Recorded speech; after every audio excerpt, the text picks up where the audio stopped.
A very special kind of molecular structure that can occur is something called an extended pi bond system. This is a system that has multiple pi bonds, and we're going to learn a little bit about what makes them special. So our learning goals in this case are going to be understanding the energy costs for converting a single bond to a double bond, and then the origins and nature of the special properties that we can get when we have a conjugated pi system, and we'll explain what the word conjugated means in this instance. So what is the cost for converting a single bond to a double bond? I want you to consider this possibility. So I'm going to go from an alkane on the left to an alkene on the right. So basically what we've done is we've removed two hydrogens, and in their place we have substituted a double bond between the carbons. Now I will make a note that and given this simple situation, alkanes are almost always lower in energy content than alkenes. That is to say, the one on the left is more stable than the one on the right. That difference between them ranges in energy from about 105 to about 135 kilojoules per mole. This difference is based on the heats of formation that we get for these different kinds of molecules, and we're going to be using those comparisons of heats of formation exclusively to understand something more about the conversion of single to double bonds. So what causes that variation in the stability of alkanes versus alkenes? Well, it has a lot to do with the local bonding environment. So we're going to do this by comparing the number of carbons that are attached to the bond that will ultimately be converted from a single to a double bond. So to do that, we're going to have to create a little table, and I'm going to put this together all at once, and you can look at it at your leisure as I'm talking about it. But here are several different possibilities. On the left-hand side, I'm listing the number of other carbons that are attached to the bond that's going to be converted from a single to a double bond. In each of these cases, I'm taking the bond that's going to be converted from single to double and coloring it blue, and then it's producing the pink double bond over on the right-hand side. So if we start at the top of this table, we're converting ethane to ethylene is the very first thing. There are no carbons attached to either side of that double bond. Other side of that bond that's going to be converted. The difference in the heats of formation is 135 kilojoules per mole. Now what if I have one carbon attached to that bond that's going to be converted? Now it doesn't have to be just a 3-carbon molecule, but we only have one carbon that's attached to the bond that's being converted. In that case, that energy difference drops to 125 kilojoules per mole. Now if I have two atoms attached, there's two different ways I can do this. I can attach one to each end of the bond that will be converted to a double bond, or I can attach both of them to the same end. It turns out it doesn't matter. In both of these cases, that energy difference is about 115 kilojoules. So you can see there's a progression going here. As I add more carbons to the bond that's going to be changed, I'm going down in energy roughly by the same amount. Now this changes a little bit when we get to 3 carbons, because it only goes down by 5 kilojoules per mole to 110, and then when we add the 4th carbon, it goes down to 105 kilojoules per mole. So we can see a direct correlation here. That energy difference is decreasing as we add more carbons to the bond that will be changed from a single to a double bond. Okay, should also note that what this means for the alkenes, even though they are all less stable than the alkanes, they become closer to the alkanes in energy as we add more carbons to that bond. So in some sense they are becoming more stable, even though they still are less stable than the alkanes themselves. So what would happen if we converted a second double bond? What would be the energy cost? Well, there are a couple of possibilities. It could be the same as what we would predict from the previous chart, in which case, we've pretty much got it all figured out. It also could be either easier or harder to convert the second bond. And you can probably tell by the way I'm talking that it's likely to be one of that. So here we're going to compare an alkene, where we've already converted one to a double bond, to a diene, where we have 2 double bonds attached. Now I'm going to restrict our consideration so that we're only looking at molecules where we're not making the second double bond exactly adjacent to the first double bond. So we're going to have them spaced by at least one other bond, sometimes more. And we're going to again be comparing the heats of formation in both of these cases. All right, so what is this going to look like?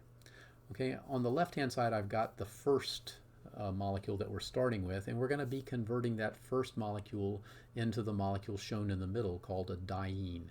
So, for example, 1-butene, which has a heat of formation of negative 0.6 kilojoules per mole, is going to be converted into that butadiene that's pictured in the middle. Now, from the previous chart, earlier work, we're going to expect that energy cost to be about 125 kilojoules per mole. This would be consistent with what we saw when we were making the first alkene.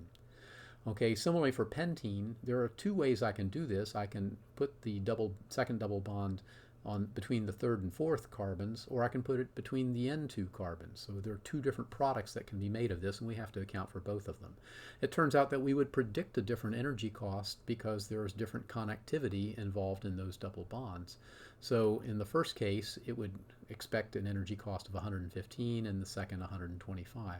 We can work out the same things for hexene, showing to those different three products.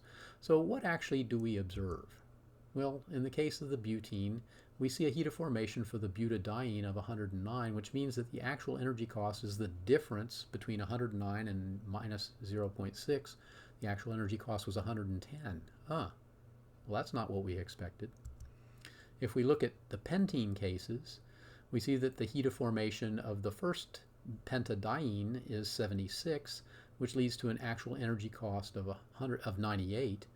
Whereas the second one, where I put the double bond at the end of the molecule, has a heat of formation of 106, so that energy cost is 128.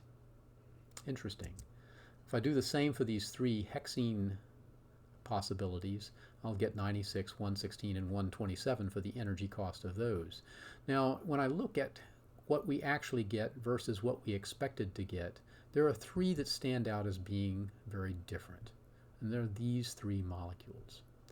All right, the others are actually all very close. So in other words, the earlier model seems to predict pretty well the cost of changing those single bonds to double bonds. I want you to pause the video for a moment and think about what is similar about these three cases that would cause them to deviate from our expectation. All right, have you had a chance to think about it a little bit? You'll notice that each of these have the second double bond is separated only by one single carbon-carbon bond between it and the original one. So in the case of the butadiene, there's one single bond between the two double bonds. In the case of the pentadiene that deviates, there's one single bond between those two. In the case of the hexene molecule that deviates, there's one single bond. So that's the similarity.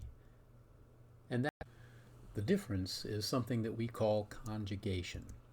Molecules that have alternating single and double bonds seem to have an extra stabilization associated with them. We call these conjugated pi systems, and let's take a look at what they might look like physically. So I'm going to focus on hexatriene, which is C6H8.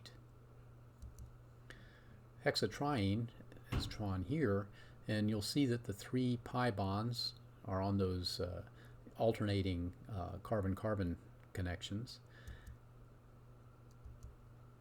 That each of those carbons now is a trigonal planar geometry at the carbon, and so the 6 atoms that are associated with each of those carbon-carbon double bonds are going to be planar. So the real question is, how do those planes relate to one another? Well, when we look at more deeply at properties of conjugated systems, we would find that in conjugated pi systems we find the following factors. The p orbitals forming the pi bonds line up in a parallel fashion. They're like the posts in a picket fence. They're all going to be parallel to one another. And when they do that, it allows the electrons in those pi bonds to delocalize along the chain.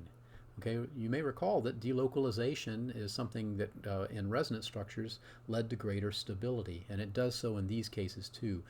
These systems, these conjugated pi systems, are more stable when they are able to line up all their p orbitals, and it causes all the trigonal planes to become coplanar. So now the entire molecule lies in the same plane.